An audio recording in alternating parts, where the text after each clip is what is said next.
et c'est sous ça notre travail capable décider est-ce que n'a pas bloqué dégradation ou bien dégringolade que nous vivons là à Kounien pour que nous capables de venir sous Alter Radio, l'IFE. C'était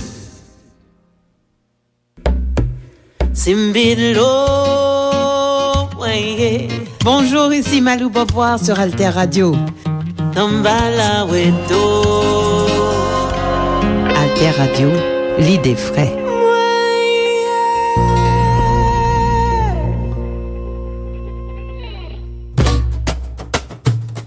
Alter Presse, Alter Radio, pour l'émergence d'une population bien informée. Faites un don pour Alter Presse, allez faites un don pour Alter Radio.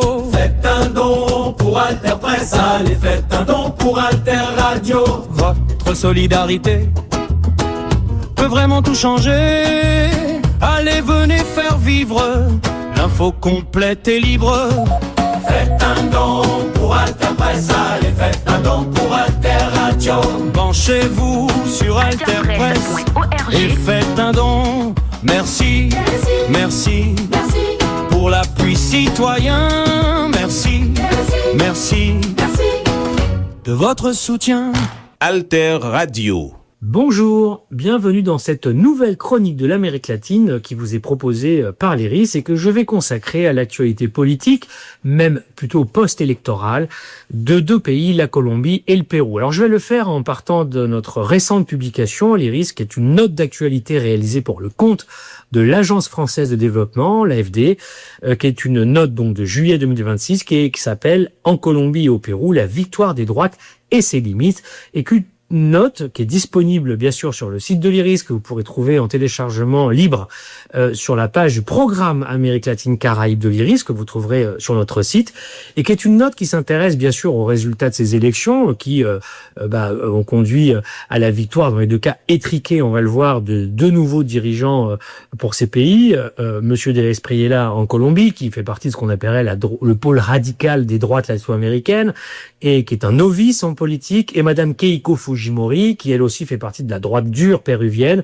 mais qui est tout sauf une novice, puisque c'est la quatrième fois, qu'elle se présentait à cette élection, après 3 défaites précédemment, et qui, on va le voir, a un programme qui converge d'ailleurs assez avec celui de Monsieur De La Espriella. Donc Madame Fujimori, 3 tentatives, mais pas que ça, c'est une longue vie politique, contrairement à Monsieur De La Espriella, puisqu'elle est d'abord la fille de son père, Alberto Fujimori, d'un autocrate qu'elle dirigeait de 1990 à 2000 le Pérou, qui a été condamné ensuite pour corruption et crimes contre l'humanité, et dont elle assume, l'entièreté du bilan. On va y revenir aussi. Mais cette note, elle montre un peu les résultats, elle donne des éléments factuels, mais elle essaye d'analyser aussi dans quelle mesure, pourquoi à la fois on a en Amérique latine des victoires de ces droites qui peuvent tout à fait être différentes dans leur forme. Abelardo de la Espriella est un novice, je l'ai dit, c'est quelqu'un qui vient du monde privé, c'est un avocat pénaliste, c'est quelqu'un qui ne fait pas partie de la vie politique colombienne, qui est pas dans le monde des partis, c'est au contraire quelqu'un qui a tout construit,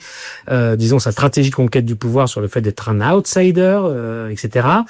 Pourquoi on peut avoir des profils comme ça, nouveaux, différents, etc., ou des profils plus inscrits dans des traditions politiques, comme Madame Fujimori, qui est la patronne du fujimorisme au Pérou, et en même temps, au-delà de ces différences, pourquoi ça converge, ces droites-là, sur un certain nombre de points programmatiques, sur certaines orientations et certaines fonctions qu'elles remplissent dans des sociétés en crise, qui le sont les sociétés latino-américaines depuis désormais le début des 2010, avec l'impact de la crise économique de 2008, doublé de l'impact de la pandémie de Covid-19, qui a ouvert un boulevard à ces forces politiques de droite, qui a régénéré les droites latino-américaines, qui aujourd'hui dominent la scène, puisqu'à part le Brésil, à l'heure où on se parle, plus aucun autre pays sud-américain, ça c'est sûr, mais plus largement dans l'Amérique latine, ne fait partie de ce qu'on appelait la vague des gouvernements progressistes ou de gauche. Alors cette note, elle s'intéresse un peu à tout cela, elle essaye de faire une approche comparative entre le Pérou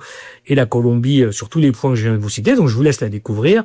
Mais moi, je voudrais un peu reprendre quelques éléments et développer un petit peu des choses un peu plus encore dans l'actualité aujourd'hui dans les deux pays. Alors, rappelez d'abord que Monsieur Abelardo de la Espriella, qui concourait pour un mouvement qui n'est pas un parti politique, qui s'appelle les Défenseurs de la Patrie, qui justement après son élection, il essaye de le légaliser, d'en faire un parti officiel, parce qu'il n'existe pas comme parti. C'est un mouvement politique qui a soutenu sa candidature, fait de citoyens, de clubs, d'associations, d'églises aussi, évangéliques beaucoup, mais aussi d'églises catholiques, qui ont porté réellement sa campagne de militance, mais ce n'est pas un parti politique. Eh bien, monsieur Abelardo de la Espriella a donc a gagné cette élection à un point commun avec Mme Fujimori de manière très étriquée.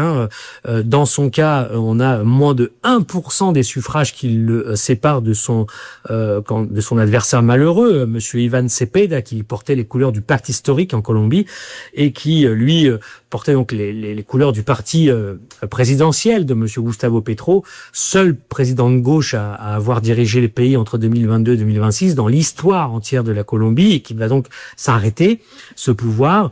Et son parti, donc le Pacte historique, était le parti dont monsieur Ivan Cepeda, qui va devenir maintenant sénateur, comme le prévoit la Constitution colombienne dans le nouveau Congrès, eh bien donc est le candidat qui a perdu, mais avec très très peu d'écart, moins de 1%.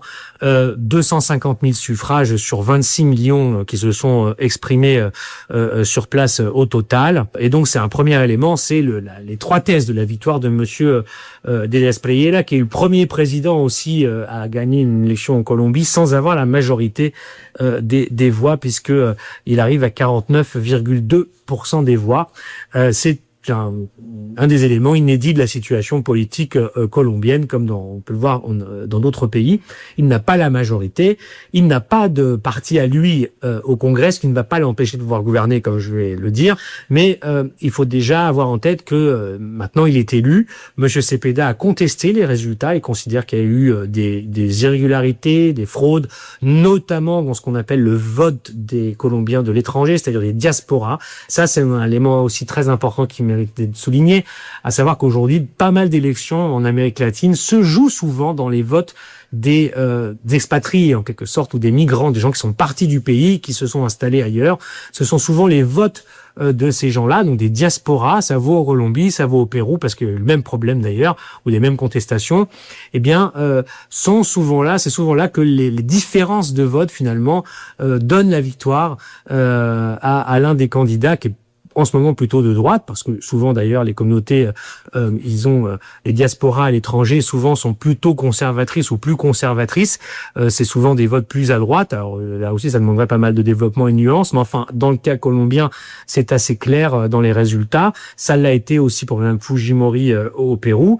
Mais les candidats, souvent, qui ont perdu, contestent ou interrogent les autorités électorales sur le bon fonctionnement de ces élections dans les pays étrangers, qui sont soit sous la tutelle des ministères des Affaires étrangères, donc de la diplomatie locale, ou du ministère de l'Intérieur. Donc souvent, peut-être que les conditions sont moins contrôlées, etc., ou que les phénomènes d'accompagnement des électeurs sont plus simples que sur place. En tout cas, il y a des contestations qui sont faites sur ce vote des communautés d'étrangers, mais en tout cas, c'est là que les différences se sont faites. Dans le cas du Pérou, c'est très net, c'est vraiment les Péruviens d'extérieur qui ont donné la victoire à Mme Fujimori, parce que au Pérou, eh bien, les Péruviens qui vivent au Pérou ont donné vraiment à pas grand-chose non plus, on verra, la victoire à son opposant, monsieur Roberto Sanchez. En tout cas, 250 000 voix sur 26 millions, je vous disais, de différence dans l'élection colombienne. Un résultat vraiment très très étroit. Et donc un président, M. J. Espriella, qui va prendre le pouvoir et ses fonctions le 7 août prochain, avec un congrès qui lui est acquis, bien qu'il n'ait pas de parti, puisqu'on sait aujourd'hui que, on aura, pour le cas colombien, normalement, il pourra compter sur une majorité de 62 sénateurs sur les 103 du Sénat colombien, et de 103 députés sur les 182 à la Chambre des représentants. Alors, c'était un travail d'extrapolation, etc., en fonction des partis politiques qui ont dit le soutenir. Je vous parle de qui pour le cas colombien?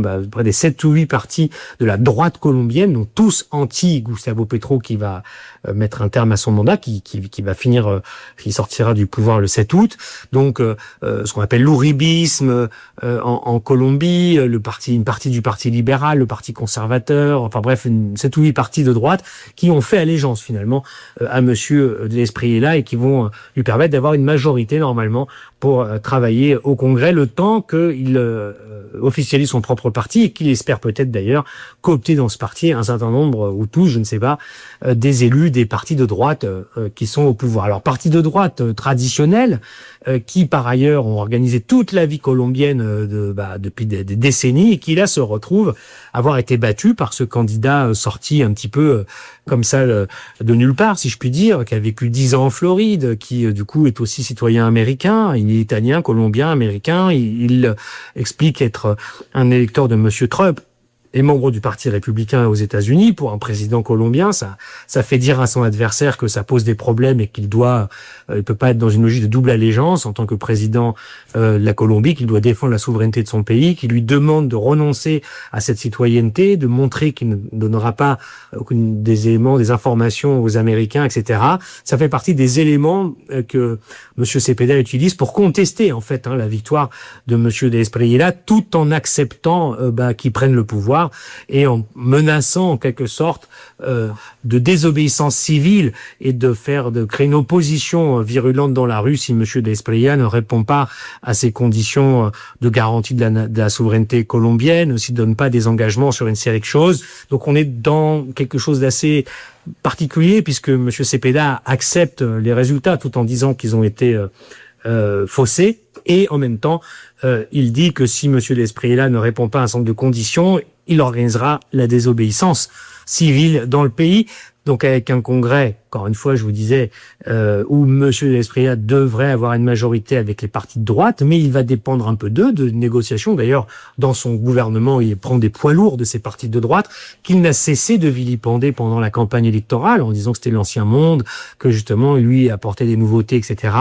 et qu'il ne faisait pas partie de ce monde des partis, mais il dépend d'eux aujourd'hui, puisque ce sont eux qui vont lui donner sa majorité au Congrès. Donc, vous voyez quelques éléments pour comprendre que monsieur de Espriella va prendre le pouvoir dans une Colombie qui est fracturée, qui est plus fracturée qu'avant l'élection, qui est aussi fragmentée, où les tensions sont potentiellement très fortes et où il y a un risque d'ingouvernabilité qui peut tout à fait se produire à brève ou moyenne échéance en fonction des évolutions du contexte économique, social du pays dans les mois qui vont arriver. Donc il faudra suivre tout cela et c'est quelque chose qui nous dit aussi que cette situation de victoire de la droite en Colombie, elle trouve des limites assez vite du fait de ces coalitions un peu opportunistes qui vont travailler ensemble pour maintenir monsieur de Espriella au pouvoir dans un pays où le bloc qui a perdu, qui correspond au pouvoir sortant, reste quand même très fort.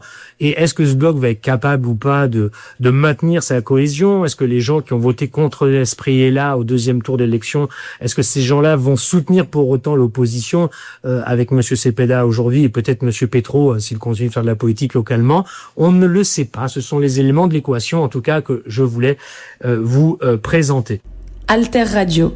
Côté Pérou, en fait, on est à peu près dans le même schéma, avec des chiffres encore plus étroits, si je puis dire, puisque Madame Keiko Fujimori a gagné, elle, avec un écart de 0,13% sur son adversaire Roberto Sanchez, qui lui représente la gauche au Pérou, et qui est lié à l'ancien président Pedro Castillo, qui a été emprisonné pour tentative de coup d'État en 2021, et qui aujourd'hui aussi voit la justice péruvienne laisser entendre que peut-être elle pourrait prendre en compte des demandes de libération le concernant.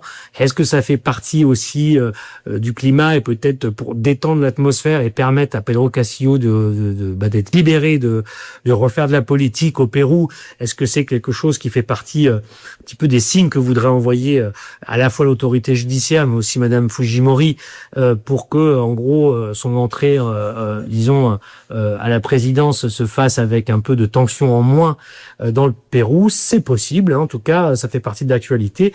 Mais monsieur Roberto Sanchez, il a perdu de 0,13%. On parle de 50 000 voix sur 18 millions de votes qui ont été exprimés. Alors, je précise que le vote, l'élection est obligatoire au Pérou, ce qui n'est pas le cas en Colombie. La Colombie, on peut voter ou pas. D'ailleurs, la participation à l'élection colombienne, elle a été aussi la plus forte depuis la fin des années 90. Donc, c'est une élection où beaucoup de gens ont participé en Colombie. Mais au Pérou, le vote est obligatoire. Et donc, on a 50 000 voix à peine qui séparent Madame Fujimori de Monsieur Sanchez. Donc, Madame Fujimori, finalement, l'emporte avec 50,13% contre 49,86% à son adversaire. Là aussi, hyper polarisation, fragmentation, les mêmes recettes. Et Madame Fujimori, qui, en quelque sorte, fait face là aussi à un candidat malheureux qui ne reconnaît pas sa victoire, qui la conteste, qui dit qu'il y a eu des irrégularités, que le scrutin ne s'est pas passé comme il fallait, et qui met en cause l'organisation du scrutin à l'étranger, là où la différence de vote a été favorable à Madame Fujimori, comme je vous le disais, alors que Monsieur Sanchez a gagné dans le pays, les territoires intérieurs, etc. Donc on comprend aussi la tension qui succède en fait au résultat, qui n'apaise pas la situation, mais qui au contraire aiguise un petit peu toutes les difficultés, les tensions de ce pays. Alors, Madame Fujimori, elle aussi va non pas disposer d'une majorité au Congrès, mais d'une position de force, on va dire comme ça, de son parti, le parti Force Populaire, qui est le parti fujimoriste au Pérou, qui va avoir 41 sièges à la Chambre des députés sur 130 et qui aura 22 sénateurs sur 60. Donc vous voyez, ce n'est pas une majorité, mais là aussi, en négociant avec d'autres individus, d'autres sénateurs, d'autres députés un par un, ou avec des groupes de partis, d'affinités, etc., elle va pouvoir négocier et normalement disposer d'une majorité aussi pour travailler. Mais on voit bien que Madame Fujimori, qui en fait n'a obtenu sur son propre nom que 17% des suffrages au premier tour, Monsieur Sanchez était 12, au deuxième tour, les uns et les autres ont fédéré les antis de l'autre en quelque sorte, elle fait 17% elle toute seule, elle va devoir négocier avec d'autres partis, etc. Donc là aussi, ça n'arrangera pas les logiques de fragmentation, peut-être de corruption aussi qui caractérise, hélas, la vie politique du Pérou, mais comme tous les pays où les élections et les parlements sont fragmentés et où des jeux de négociation, une transaction permanente opèrent entre les partis pour constituer des majorités, soit globales permanentes ou soit loi par loi, projet par projet. C'est un phénomène qui aggrave évidemment ces dynamiques-là. Donc vous voyez que là aussi, Madame Fujimori arrive avec certaines limites au pouvoir. Elle ne dispose pas de toutes les cartes, donc peut-être que l'idée d'apaiser les choses avec le dirigeant prisonnier, l'ancien président Castillo, peut-être jouera d'une forme d'apaisement, un signe qu'elle enverra ou qui sera envoyé par les autorités du pays judiciaire pour calmer le jeu. On va devoir suivre ça. Et donc... Allô, c'est service marketing Alter Radio, s'il vous plaît. Bienvenue, c'est Liwi qui je nous cap aider. Moi, c'est propriétaire en Drahi. M'ta aimé plus moun kon business moi. M'ta aimé joindre plus clients et puis river faire grandir. Félicitations. Ou bien tombé. Service marketing Alter Radio gagne un plan spécial publicité pour toute qualité de business. Tant que quincaillerie, matériaux construction, dry cleaning, tant que paola, boutique, pharmacie, autoparts, restaurant tout, mini market, dépôt, petit hôtel, studio de beauté et latrier. Et bien m'a privé sous nous tout de suite. Mais est-ce que c'est moi, mon ami qui gon kawash? Est-ce que là je n'oti bagay tout? Service marketing Alter Radio gen formule pour tout business. Pas perdre temps, n'a tant nous. Service marketing Alter Radio ap tande ou, n'a pas tant nous, n'a ba ou conseil et puis publicité ou garanti. En dit plus, n'a tout géré belle ou sur réseaux sociaux nous yo. Parlez-moi de ça Alter Radio. C'est ça m'de besoin.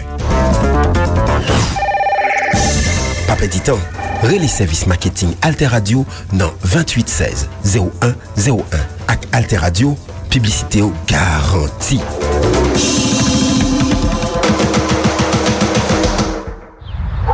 Pour demain ka belle. Oui, fuck demain belle. Pour demain ka belle, c'est une émission sur développement durable dans Alter Radio. Ah, développement durable, ça veut dire nous allons parler d'une série de questions tant que environnement, agriculture, agroécologie, changement climatique et puis façon monde de vivre. Exactement, c'est pas d'aide, mais nommé à groupe média alternatif qui porte émission ça pour nous. Pour demain ka belle, c'est depuis jeudi oui pour nous travailler pour nous. Radio. Émission Pou de Mekabel, passé chaque vendredi matin à 7h sur antenne Alter Radio 106.1 FM, alterradio.org.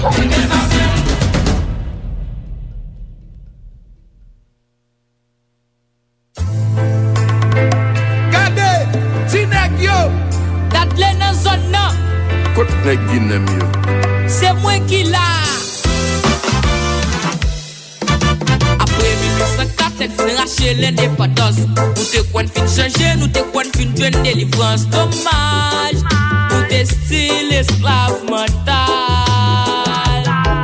17 octobre 1906, assassiné impérial grand et au sac qui te goumé pour te faire un cadeau pour te ça. Angé, ce crime contre l'humanité.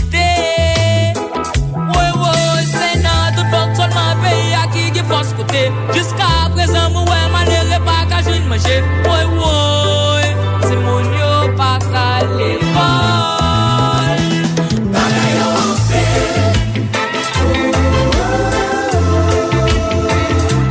Bagaille en paix. Et des bonnes volontés la privé. Bagaille en paix. Tellement qu'il y a problème pour t'apposer. Tout ça pour suivre pour t'apposer. Bagaille en pile. Pousse nous capoter, depuis qui bonne volonté n'a privé. Oui, son, bagay yo en pile vrai. Fom ti ou son, ayen pas jam fin frère. Yo persécuté, batman yo humilié. La vie comme na ghetto pas jam facile. Mais à conviction nous passer dans yon système qui piégé. L'état gangsterisé, famille nous yo kidnappé. Nous traverser en pile kafou, tomber dans grand la cour. Si moun y a joué dans bas ma pouillère. Oh oui, son, chanter. Nous fatigués, nous fatigués. Oh oui, son, chanter. Oh oui, son, chanter. Dire vérité. Nous fatigués, nous fatigués. Oh, no, no, no, yeah. That nègre, fatigué, moi j'en paye ça. Après gouverner, nous perdons foi, nous perdons droit, nous faisons passer pour étranger.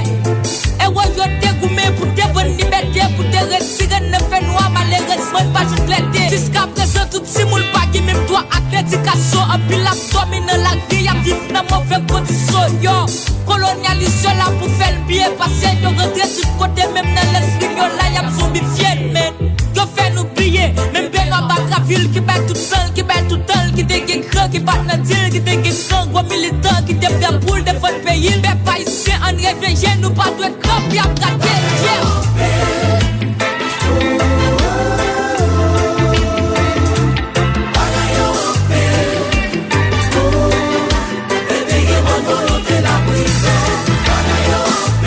tellement qu'il y a problème pour t'apposer, nous avons suffit pour t'apposer.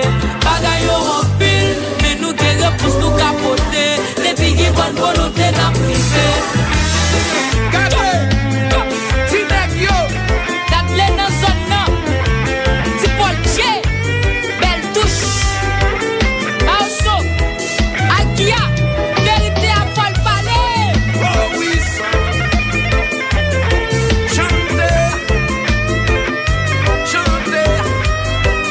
Vérité à folle palais, son. Malgré sous ti moun yo, mounè courant. Yo reste dans l'espace, yo fait n'a frappé souvent. Tout si moun ghetto, la vie pas jam facile. Nous cap vivre problème moment, la vie pas jam tranquille. L'école gratis, encadrement, la santé, assistance. Yeah, nous mal nourris, nous pas épanouis. Nous sans vie, la vie pas de garantie.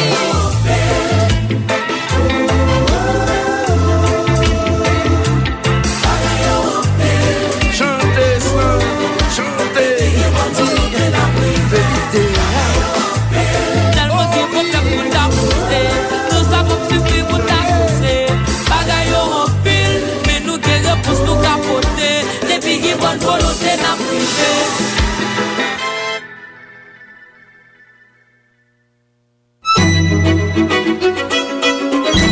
La radio de demain, c'est aujourd'hui. Alter Radio, 106.1 FM, alterradio.org. Alter Radio.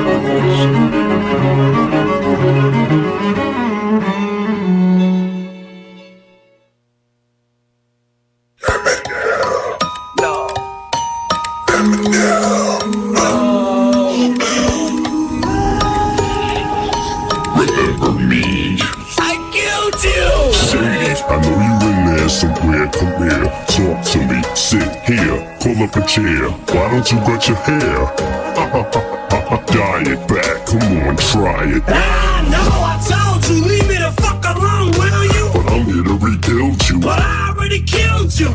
But shady, we were meant for each other. Think about your mother. Yeah, so what of her? Well, think about what she did to you and your little brother. All them foster homes. Fuck you, motherfucker, I had you beat. No, I was playing possum, remember? I let you watch your little girls blossom. I gave you enough time, your soul's mine. I'm taking it back. You fucking bitch, why? Because I love you, look a little closer. Isn't that us on that poster? Sometimes I feel so alone, I just don't know. Feels like I've been down this road before. So lonely and cold, it's like something takes over me as soon as I go home and close the door. Kinda feels like deja vu. I wanna get away from this place I do, but I can't and I won't. Say I try, but I know that's a lie, cause I don't. And why I just don't know. Listen, you hear that? They're screaming for you, I can bring your career back. But I don't want it back. Yes you do. No I don't. Yes you do, you're gonna regret it later. No I won't. I'ma get Dre on the phone, I'll just call the doctor. Go ahead, I already talked to Dre yesterday. Well I got him on the phone right now. You're lying. Yo, Slim. Ah, why now? What up, Dre? Check this out, Slim, I gotta talk to you. I don't know, it seems like ever since you got off your drugs, you became a lot softer. But Dre, all Sadie is a bottle of hair-reaching vodka. Well, just think about it, Slim, I'm here. Just sit me back and let me know what's up. Fuck this mirror! I'm not in the mirror, I'm inside you. Let me guide you. Fuck you, die, you son of a bitch! Put the gun down. Bye-bye! Okay, I'm still alive. So am I too. You can't kill a spirit even if you tried to. You sold your soul to me. Need I remind you? You remember that night you prayed to God you give anything to get a record deal? With Dre signed you. This is what you wanted your life. Was alright. Look at this house. Look at these cars. They're so nice. Ooh. Oh, but you didn't know fame has a price too. That you just now seeing the downside too. Lose your best friend from high school. Your wife too. Ain't even sure if your kids like you. Come off tour, can't even sleep at night without NyQuil. Become a value-matic, start a rehab cycle. But together we can break the cycle. Marshall, no one's gonna love you like I do. Sometimes I feel so alone, I just don't know. Feels like I've been down this road before. So lonely and cold, it's like something takes over me as soon as I go home and close the door.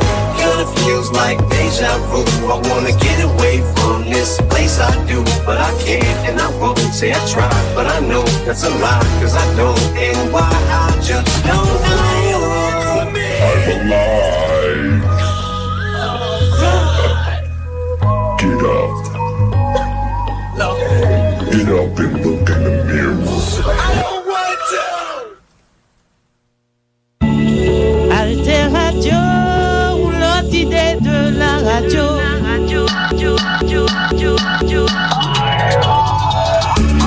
Alter Radio 106.1 FM. L'autre idée de la radio. Alter Radio, l'idée